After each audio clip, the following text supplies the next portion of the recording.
உங்களுடைய நண்பரை குறித்து நீங்கள் எச்சரிக்கையா இருங்கள். அவர் உங்களுடைய வாழ்க்கையில ஆமென் ஸ்தோத்திரம் பாதிப்பை ஏற்படுத்துவதற்கான அபாயம் இருக்குது. எச்சரிக்கையா இருங்கள். அதாவது ஆரம்பத்தில் எவ்வளவு சூப்பரா இருந்தோங்கிறது முக்கியம் அல்ல, நம்முடைய முடிவு ரொம்ப சூப்பரா அமையும். ஆரம்பமும் சூப்பர் நல்லா இருக்கணும், தொடர்தலும் நன்மையா இருக்கணும், முடிவும் நன்மையா இருக்கணும். அதுவே நமக்கு ஆசீர்வாதம்.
கர்த்தருடைய பரிசுத்த நாமத்திற்கு மகிமை உண்டாவதாக.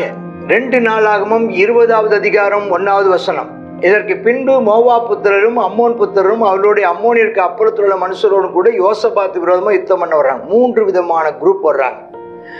நான் இப்படி எடுக்கிறேன், அம்மோன் புத்திரர் அம்மோன் புத்திரரும் அவர்களுடைய அம்மோனியருக்கு அப்புறத்துள்ள மனுஷரும் கூட யோசபாத்து விரோதமாக யுத்தம் பண்ண வந்தாங்க. அப்போ மாம்சீக யுத்தம், ஆவிக்குரிய யுத்தம். அப்போ நம்முடையதான யோசபாத் என்ன செய்கிறாரு, இந்த விரோதமான ஏராளமான ஜனங்கள் கடலுக்கு அக்கறையிலிருந்து சீரியாவிலிருந்து வருகிறார்கள். இது அவர்கள் எங்கேதி ஆகிய ஆசோனின் தாமாரில் இருக்கிறார். சீரியர்கள் வடக்கே இருந்து வர்றாங்க, இவங்க எங்கேருந்து வர்றாங்க, அம்மோனியர்கள் இங்கே தெற்கே இருந்து வர்றாங்க.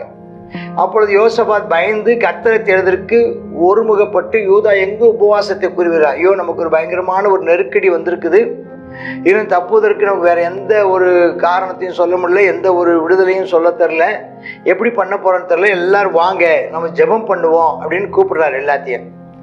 நல்லா தெரியுது, ஏன்னா முந்தின தடவை அவன் ஆகாபோடு போய் ஒரு தோல்வியை சந்தித்து வந்திருக்கிறான். இப்போ அதனால தேவன் சொன்னதை அவன் தவற விட்டுட்டான். இப்போ சரியா வரணும்னு சொல்லி தந்தான். அப்போ ஜனங்கள், யூதா ஜனங்கள் கர்த்தரிடத்திலே சகாயம் தேட கூடினார்கள். நாமும் எப்போதெல்லாம் சூழ்நிலை நெருக்கடி விரோதமாக இருக்குமோ அப்பெல்லாம் சகாயம் தேட ஆண்டு சமூகத்தை நாம் தேடுவோமாக. யூதாவில் எல்லா பட்டணங்களிலிருந்து அவர்களை கர்த்தரை தேட வந்தாங்க. எல்லாரும் கர்த்தரை தேட வந்திருக்கிறாங்க.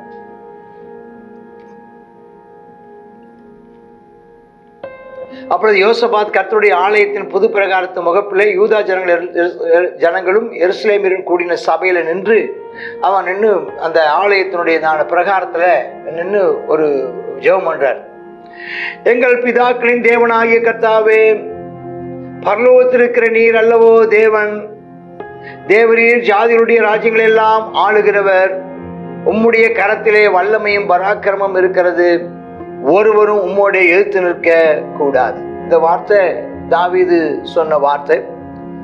யாரையும் அவருடைய கரத்தினாலே யாரையும் பலப்படுத்தவும் விடுவிக்கும் அவருடைய கரத்தினாலே முடியும்னு சொன்ன வார்த்தை. அவர் தான் பரலோகத்தில் இருக்கிற தேவன், எல்லா ஜாதிகளுக்கும் ராஜாவாக இருக்கிறவர். அதை அங்கீகரிக்கிறார். தேவனை உயர்த்தி ஆராதித்து புகழ்ந்து பாடுகிறார். ரெண்டாவது சூழ்நிலையை சொல்றார்.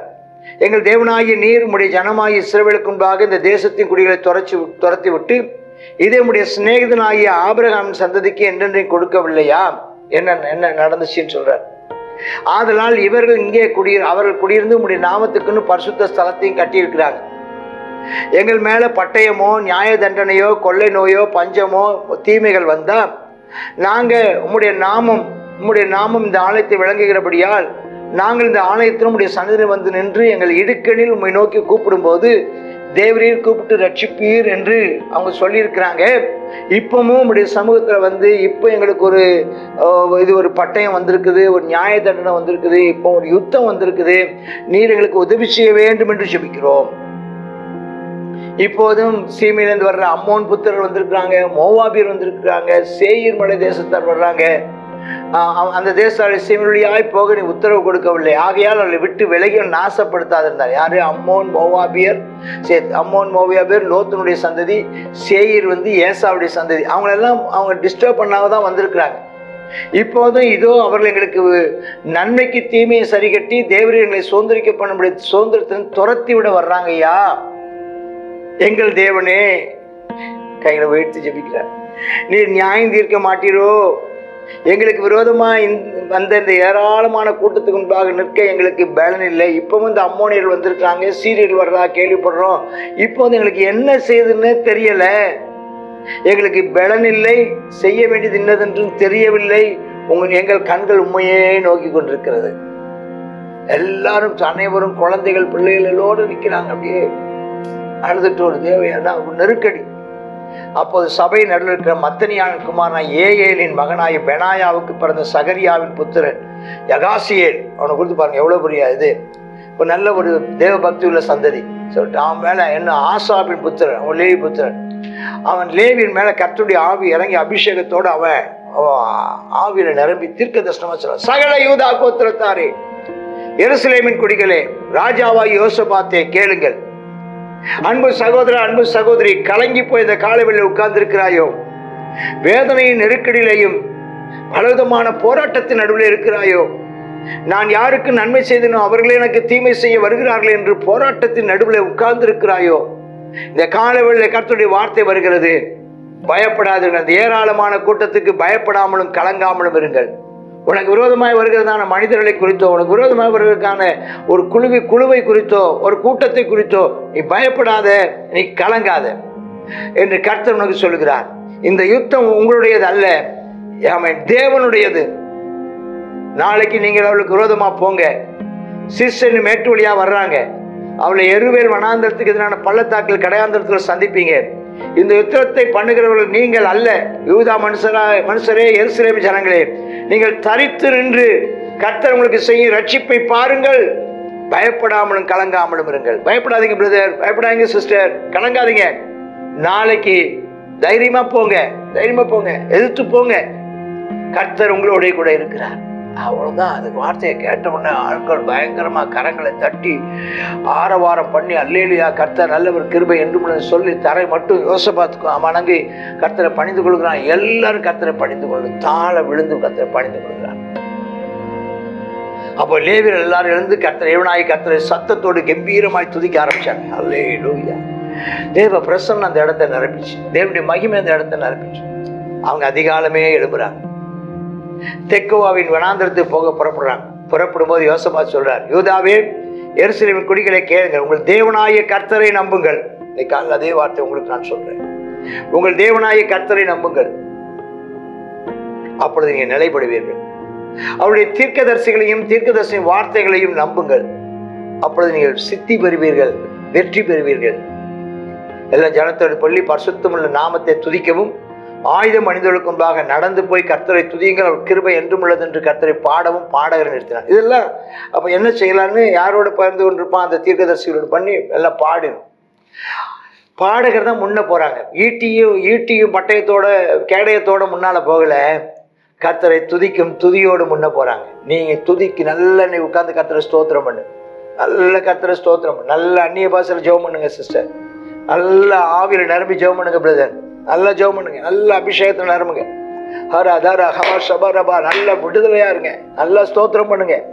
அவர்கள் பாடி துதி செய்ய தொடங்கின போதே யூதாவுக்கு விரோதமாய் பதிவிருந்த அம்மோன் புத்திரரையும் மோவாபியரையும் சேயீர் மலை தேசத்தாரையும் ஒருவருக்கு விரோதமாய் ஒருவர் கர்த்தர் விளம்ப பண்ணினதினால் அவர் வெட்டுண்டு விழுந்தார்கள். அவ்வளவுதான், எல்லா காலி அவங்களுக்குள்ளே ஒருத்தருக்கு ஒருத்தர் அடிச்சுட்டாங்க. என்ன நடந்துச்சுன்னா, அம்மோன் புத்திரரும் மோவாபியரும் சேயீர் மலை குடிகளும் சங்கரிக்கும் அழிக்கும் அவளுக்கு விரோதமாய் எழுப்பினார்கள். ஒரு குரூப் சேயீர் குரூப் தீர்ந்த உடனே அவங்களுக்கு ஒருத்தருக்கு ஒருத்தர் அடிச்சுக்கிட்டாங்க. கடைசியில் எல்லாமே செத்து போனாங்க. யூதா மனுஷர் வனாந்தரத்துல சாம கூட்டண்டையிலே வந்து அந்த ஏராளமான கூட்டம் இருக்கு திக்கை வந்த திசையை நோக்கி பார்க்குறாங்க. எல்லாம் தரையில விழுந்து பிரேதங்களா கிடக்குறாங்க. ஒருத்தம் கூட தப்பி போல. யோசபாத்தனுடைய ஜனங்களும் எல்லா உடைமைகள் எல்லாம் கொள்ளையிட வந்த போது கண்ட ஏராளமான பொருட்கள், பிரேதங்கள் உருந்து போட்ட ஆடை ஆபரணங்கள் எல்லாத்தையும் எடுத்துக்கொண்டு போகக்கூடாது. 3 நாளாக கொள்ளையிட்டார்களாம். அதாவது அவங்க யுத்தத்துக்கு வரும்போதே தோத்து போவோங்கிற எண்ணத்தில் வரல. தோத்து போவோங்கிற எண்ணத்தில் வந்தால் எந்த பொருளையும் கொண்டாட மாட்டாங்க. வெற்றி பெறணுங்கிற எண்ணத்தோடு தான் அவங்களுடைய ஆபரணங்கள் எல்லாம் அணிஞ்சிட்டு வருவாங்களாம், தங்க நகைகளை அணிஞ்சிட்டு வருவாங்களாம். என்ன காரணத்தினால? 2 காரணத்தால். தங்கள் நகையோடு திரும்ப வீட்டுக்கு போகணுங்கிறதுக்காகவும் போராடுவாங்க. அதை இழந்து விடக்கூடாதுன்னு. யுத்தத்தில் நாம் ஜெயிக்கணும், தனிப்பட்ட முறையில் நம்முடைய பொருட்களையும் இழந்து விடக்கூடாதுன்னு அவங்க யுத்தம் பண்ணுவாங்கன்னு பார்க்குறோம். ஆனாலும் அவங்க தோத்து போனாங்க. எல்லாம் 3 நாளாக கொள்ளையிட்டாங்களாம். 4ஆம் நாளில் பெராக்காங்கிற இடத்துக்கு வந்தாங்க. அங்கே வந்து கர்த்தரை ஸ்தோத்திரம் பண்ணுறாங்க. அதனால் இன்னைக்கு வரைக்கும் அது பெராக்கான்னு பேர். பெராக்கான்னா வெற்றி தரம். யெகோவா நிசி, வெற்றி சிறந்தார், மகிழ்ச்சி. அந்த வெற்றியை கொண்டாடுறாங்க. கலிகூற செய்தார் ஆண்டவர். எல்லாரும் கர்த்தரை துதிக்கிறாங்க, கர்த்தரை நோக்கி ஜெபித்தார். இன்றைக்கும் உங்கள் கலக்கங்கள் ஆமென் ஸ்தோத்திரம் களிப்பாக மாறும். உங்கள் பயங்கள் ஆமென் ஸ்தோத்திரம் பாடுகளா மாறும். யோசபாத் மகிழ்ச்சியோடு எருசலேம் திரும்பினாங்க. தம்புரு சுரமண்டலம் பூரிகளோடு கர்த்தர்கள் ஆலயத்துக்கு வந்தாங்க. கர்த்தர் இஸ்ரவேலின் சத்துருக்களோடு யுத்தம் பண்ணார் என்று கேள்விப்பட்ட அந்த தேசத்து ராஜ்யத்தார் மேல தேவனால் உண்டான பயங்கரம் வந்துச்சான். அதனால சுற்றுப்புறத்தாரில் யுத்தம் இல்லாத இலைப்பாறுதலை ஆண்டவர் கட்டளையிட்டாராம். ராஜ்யம் ரொம்ப சமாதானமா இருந்துச்சான். யூதாவை ராஜாவாக 35 வயசு யோசபாத்துக்கு, 25 வருஷம் எருசலேமில் அரசாண்டானா. சில்கின் குமார் தான் அவனுடைய தாயின் பேர் அசுபால். அவன் தகப்பனாய் ஆசாயின் வழியில் நடந்து அதை விட்டு விலகாதிருந்து கர்த்தரின் பார்வைக்கு செம்மையானதை செய்தானா. அப்ப எவ்வளவு பெரிய ஒரு ஆசீர்வாதம்னு பாருங்களேன். அவனுடைய அம்மா நல்ல அம்மா, நல்ல அப்பா. அவன் பார்த்து அவன் நினைச்சுதான் அவன் கீழ்ப்படிந்து நடந்தான். கர்த்தர் அவனை ஆசீர்வதித்தார். ஆசாவுடைய முன்னிலைமை ஆசீர்வாதமா இருந்துச்சு, பின்னிலைமை கெட்டு போச்சு. அவருடைய முன்னிலைமை போல அவன் தேவனுக்கு பிரியமாய் நடந்து கொண்டான். 35ஆம் வசனத்தில் அவனுடைய யோசபாத்தினுடைய முடிவை பாருங்க. ஏற்கனவே ஆகாபோடு சம்பந்தம் கலந்து ஏற்கனவே ஒரு தோல்வியை சம்பாதிச்சிருந்தாலும் அவன் வீட்டில் போய் கல்யாணம் கட்டினதுனால அவன் என்ன செஞ்சிட்டான்னா, அகசியா இன்னும் இஸ்ரவேல் ராஜாவோடு தோழமை பண்ணினான். ஏன்னா அங்கதான் கல்யாணம் கட்டிட்டான். இந்த அகசியா யாருன்னா அத்தாலியாளுடையதான சகோதரன். அப்ப அவன் கூட சேர்ந்துக்கிட்டு தர்சீஸுக்கு போகும்படி கப்பல்களை செய்ய அவனோடு கூடி கொண்டாங்களாம். ஏசியன் கேபிள் கப்பல் செய்தாங்களாம். ஆனா கர்த்தர் எல்லாத்தையும் என்ன செஞ்சு போட்டாரா? முறித்து போட்டார். அப்போ ஒரு வார்த்தை. அப்போ எலியேசருங்கிற ஒருத்தர் மராஷே ஊரானாகிய தோதாவின் மகன் எலியேசருங்கிற ஒரு தீர்க்கதரிசி சொன்னாரு, அகசியாவோடே கூடி கொண்டபடியா. ஏற்கனவே சொன்னார் துன்மார்க்கனுக்கு துணை போகலாமான்னு. துன்மார்க்கனுக்கு துணை போனதுனாலே நீ அழிய இருந்த, ஆனாலும் கிருபையா பாதுகாக்கப்பட்டான்னு சொன்னார். இங்க அகசியாவோடு கூடி கொண்டபடினார் கர்த்தருடைய கிரியை முறித்து போட்டார். கப்பல்கள் உடைந்து போயிட்டு தர்சிஸுக்கு போகக்கூடாம போயிட்டு. உங்களுடைய தோழமையை குறித்து ஜாக்கிரதையா இருங்கள். உங்களுடைய நண்பரை குறித்து நீங்கள் எச்சரிக்கையா இருங்கள். அவர் உங்களுடைய வாழ்க்கையில ஆமென் ஸ்தோத்திரம் பாதிப்பை ஏற்படுத்துவதற்கான அபாயம் இருக்குது. எச்சரிக்கையா இருங்கள். அதாவது ஆரம்பத்தில் எவ்வளவு சூப்பரா இருந்தோங்கிறது முக்கியம் அல்ல, நம்முடைய முடிவு ரொம்ப சூப்பரா அமையும். ஆரம்பமும் சூப்பர் நல்லா இருக்கணும், தொடர்தலும் நன்மையா இருக்கணும், முடிவும் நன்மையா இருக்கணும். அதுவே நமக்கு ஆசீர்வாதம். கர்த்தர் உங்களை ஆசீர்வதிப்பாராக. பயப்படாதீங்க, கலங்காதீங்க. கர்த்தர் உங்களுக்காக யுத்தம் பண்ணுவார். ஆமென், ஆமென். God bless you. கர்த்தருடைய பரிசுத்த நாமம் மகிமைப்படுவதாக. 2 நாளாகமும் 20வது அதிகாரம். இந்த 20வது அதிகாரத்தில் யோசபாத்தை குறித்து நம்ம பார்க்குறோம். யோசபாத்துக்கு விரோதமாக அம்மோனியர், மோவாபியர் மற்றும் அருகில் உள்ளதான ராஜாக்கள்லாம் யுத்தத்துக்கு வந்தாங்க. உடனே இந்த யுத்தத்தில் வந்த உடனே தேவனை நோக்கி முறையிடுவதற்காக யோசபாத் என்ன செய்தானா, அந்த பிரச்சனையை பார்த்து பயந்து கர்த்தரை தேடுகிறதுக்கு ஒருமனப்பட்டு யூதாவெங்கும் உபவாசத்தை குறிவித்தான். இப்போ நமக்கு ஒரு பிரச்சனை, போராட்டம்னு சொல்லி வரும்போது, நமக்கு விரோதமாக நம்மால் தாங்க முடியாத, நம்ம எதிர்க்கக்கூடாதபடிக்கு வரும்போது நாம் செய்ய வேண்டிய காரியம் என்ன? நாம் உடனே பிரச்சனை வந்தாலே தேவ சமூகத்தை தேட கர்த்தர் நமக்கு வந்து உதவி செய்திருவாராக. யோசபாத் நமக்கு ஒரு நல்ல ஒரு முன் உதாரணமாக காணப்படுகிறார். யூதா ஜனங்கள் எல்லாரும் என்ன செய்தாங்களாம், கர்த்தரிடத்துல சகாயத்தை தேடினார்கள் என்று சொல்லி இதில் நம்ம பார்க்குறோம். எல்லாரும் என்ன செய்தாங்களாம், உபவாசம் பண்ணாங்க, ஜெபிச்சாங்க. அவங்க யுத்தத்துக்கு வந்தாங்க. வந்த உடனே இவங்க செய்த காரியம் என்னன்னா, பாடி துதி செய்ய தொடங்கினதும் எதிரிகள் என்ன செய்தாங்க, தங்களுக்குள் ஒருவருக்கு விரோதமாக ஒருவர் என்ன செய்தாங்க, வெட்டுண்டு மடிந்து போனார்கள் என்று சொல்லி ஒரு மிகப்பெரிய பாதிப்பை கர்த்தர் எதிரிகளுடையதான நாட்டிற்கு என்ன செய்தார், கட்டளையிட்டார். விரோதமாய் வந்தவர்களுக்கு இவங்க போய் யுத்தத்துக்கு போகலை, அவங்க வந்ததுனால கர்த்தர் என்ன செய்தார், அவர்களை அவன் மடங்கடித்து போட்டார் என்று சொல்லி பார்க்குறோம். இப்போ நமக்கு இன்னைக்கு தேவ சமூகத்தில் தேடும்போது கர்த்தர் நமக்கு விரோதமாக இருக்கிற எல்லாரையும் கர்த்தர் பார்த்து கொள்வார். அவன் நாம் ஒன்றும் செய்ய தேவையில்லை. நாம் தேவனை துதிச்சா போதும், தேவனை ஆராதித்தா போதும், உபவாசம் பண்ணி தேவனை சமூகத்தை தேடினா போதும், கர்த்தர் நமக்கு என்ன செய்கிறார், அற்புதத்தை செய்கிறார் என்று சொல்லி பார்க்கிறோம். ஆனால் என்ன செய்தான், நான் திரும்பவுமாக அகசியாவோடு என்ன செய்தான், தோழமை பண்ணினான் என்று சொல்லி பார்க்கிறோம். யோசபாத் தேவையில்லாத காரியங்களில் ஈடுபட்டதுனால கர்த்தர் அதை உடைத்து போட்ட, கப்பலை உடைத்து போட்டார் என்று சொல்லி பார்க்கிறோம். அதனால தேவனுடைய சமூகத்தில் நம்ம தேவனை தேடுவதற்கு ஒருமுகப்படுவோம். நமக்கு தேவனை ஏற்றுக்கொள்ளாத மற்றொரு ஜனங்களோடு நமக்கு உறவு தேவையில்லை. அப்படிப்பட்ட ஒரு தோழமை நமக்கு தேவையில்லை. அது நம்மை தோல்வியில் நமக்கு முடியும். அதனால ஜாக்கிரதையாக இருப்போம், ஜெபிப்போம். அப்பா உமக்கு நன்றி ஆண்டவரே, இந்த நாளிலும் கர்த்தாவே ஸ்தோத்திரப்பா. இந்த யோசபாத்துடைய வாழ்க்கையில் நீர் செய்த அப்பா மிகப்பெரிய நன்மைக்காக நன்றி செலுத்துகிறோம் கர்த்தாவே. ஆமேனப்பா, உண்மை தேடும்போது நீங்கள் இப்படி தான் செய்வீங்கன்னு எங்களுக்கு தெரியாதுப்பா. ஆனால் நிச்சயமாக எங்களுக்காக யுத்தம் பண்ணுவீர் என்பதை நாங்கள் அறிந்திருக்கிறோம். ஆமேனப்பா, ஸ்தோத்திரம். நீங்கள் சொல்லியிருக்கீங்கப்பா, நீங்கள் சும்மா இருப்பீர்கள், நான் உங்களுக்காக யுத்தம் பண்ணுவேன் என்று சொல்லியிருக்கிறீங்களப்பா. எங்கள் தேவனாகிய கர்த்தர் அப்பா அந்த யோசபாத்தோடு இருந்து ஆமேன் எதிரிகளை கர்த்தாவே அப்பா ஸ்தோத்திரம் தங்களுக்குள்ளார மடிவித்து எங்கள் நல்ல தேவன் ஆண்டவரே, நீர் எங்களுக்காக யாவற்றையும் செய்து முடிப்பீர் என்று நாங்கள் விசுவாசிக்கிறோம். நாங்கள் கவனமாக இருக்க உதவி செய்யுங்கப்பா. உமக்கு விரோதமாக இருக்கிற மனுஷர்களோடு எங்களுக்கு கர்த்தாவே அப்பா ஆமேனப்பா ஐக்கியம் தேவையில்லைப்பா. அப்படிப்பட்ட ஜனங்களோடு எங்களுக்கு ஒரு உறவு தேவையில்லை ஆண்டவரே. நாங்கள் ஜாக்கிரதையாக இருக்கணும் கர்த்தாவே. தேவனுடைய பிள்ளைகளோடு அவன் துன்பத்தை அனுபவிக்க தெரிந்து கொள்ள கிருபை தாரும். இயேசுவின் நாமத்தில் ஜெபிக்கிறோம் நல்ல பிதாவே. ஆமேன், ஆமேன்.